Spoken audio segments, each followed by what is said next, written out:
आवाज लोकशाहीचा मध्ये आज आपण पाहणार आहोत यवतमाळमधील नागरिकांच्या समस्या। यवतमाळ जिल्ह्यात नागरिकांच्या समस्या थांबता थांबेना। एकंदरीत पाहिलं तर अनेक दिवसापासून पार्किंगची व्यवस्था नसल्याने नागरिक त्रस्त झालेला आहे। नागरिकांनी गाडी ठेवावी कुठे, गाडी पार्किंग करावी कुठे, हा सवाल आता या ठिकाणी नागरिकाच्या वतीने उपस्थित केला जात आहे। मात्र नगर परिषद असो किंवा प्रशासन झोपून असल्याचं सुद्धा या ठिकाणी दिसत आहे।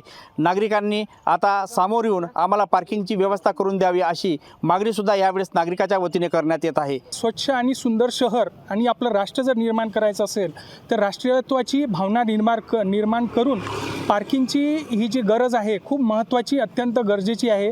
जर हा प्रश्न निकाली जर नाही काढला तर यामुळे रोजच्या जीवनामध्ये प्रत्येकाला समस्येला सामोरे जावं लागत आहे। बस स्टँडपासून जो नाला जाते सरळ माळीपुरापर्यंत, माळीपुरातून तलावपर्यंत, तो जवळपास 4 ते 5 किलोमीटर अंतर आहे। जवळपास 100 फुटाचा रुंदीचा नाला आहे। तो नाला खालून नाला वरतून स्लॅब टाकून पार्किंगची व्यवस्था केली तर मध्यभागात जो नाला जो पार्किंगची व्यवस्था होऊ शकते। पण दुर्दैवाने या गोष्टीकडे सगळ्या नगर परिषद प्रशासनात दुर्लक्ष आहे। नगरपालिकेकडून या नियमाची अंमलबजावणी होताना कुठेही दिसत नाही आणि त्यामुळे जेव्हा अशा प्रकारचे व्यावसायिक संकुल उभे राहतात तर पार्किंगच्या ठिकाणी दुकाने उभ्या केलेली दिसतात आपल्याला आणि त्यामुळे पार्किंग अभावी गाड्या रस्त्यावरती उभ्या राहतात आणि यातून मोठ्या प्रमाणामध्ये वाहतुकीची जी समस्या होते पण लॉ अँड ऑर्डरची सुद्धा समस्या निर्माण होते, ज्यातून मोठ्या प्रमाणामध्ये गुन्हे घडण्याची शक्यता आपल्या यवतमाळमध्ये आपण बघितलेली आहे। मोठ्या मोठ्या इमारती जर तुम्ही पाहाल, जर मुख्य परिसर दत्त चौक जर परिसर आपण जर पाहिला तर त्या परिसरामध्ये दत्त चौक, दाते कॉलेज रोड, मोठ्या इमारती झाल्यात।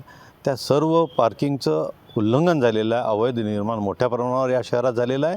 पार्किंगला मोठ्या कॉम्प्लेक्समध्ये कुठेही जागा सोडलेली नाही। बाजारपेठेमध्ये आपापले बाजारहाट करायला येतात ते जवळपास रोडच्या म्हणजे दुकानाच्या समोर आणि रोडला घेऊन वाहन उभी करतात। त्यामुळे अर्धा रस्ता हा निवड गाड्या उभ्या ठेवण्यामध्ये गुंतला जातो आणि त्यामुळे रहदारीला व्यत्यय होतो आणि याच्यातूनच मग अपघात आणि बाकीच्या भानगडी उपस्थित होतात। त्यामुळं पार्किंगसारख्या मूलभूत प्रश्नाकडे खरोखर सर्व नागरिकांनी लक्ष दिलं पाहिजे। एवढं तिथं ट्रॅफिक राहते, एक अर्धा तास 15 मिनिटं थांबा लागते आणि त्या गाड्यावाल्यांना किंवा त्या दुकानदारांना जर आम्ही सांगितलं की बा हे गाड्या तुमच्या रस्त्यावर आहे, रस्ता तुम्ही बेंडलेला आहे, तिथे पुन्हा दुकानदारांना मारायला येतात किंवा भांडणं करतात। ते म्हणतात तुमच्याच्यानं जे होते ते करून घ्या म्हणून। पार्किंगची व्यवस्था करणे आवश्यक असते।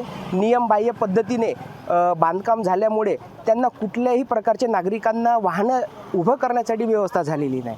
अशामध्ये पोलीस प्रशासन येतं। आमची विनंती आहे की नगरपालिकेनं, शासनानं कठोरात कठोर पाऊल उचलून तात्काळ हे प्रश्न निकाली काढण्यात यावे। नागरिकांच्या समस्या जाणून घेण्यासाठी नगर परिषद कुठेही सामोर येताना दिसत नाही। एकंदरीत पाहिलं तर अनेक नागरिकांच्या गाडी चोरीला जात आहे, मात्र पार्किंगची व्यवस्था न केल्याने नागरिक त्रस्त झालेला आहे। येणाऱ्या दिवसामध्ये पार्किंगची व्यवस्था होईल का असा सवाल सुद्धा या ठिकाणी नागरिकाच्या वतीने उपस्थित केला जात आहे। संजय राठोड, लोकशाही मराठी, यवतमाळ।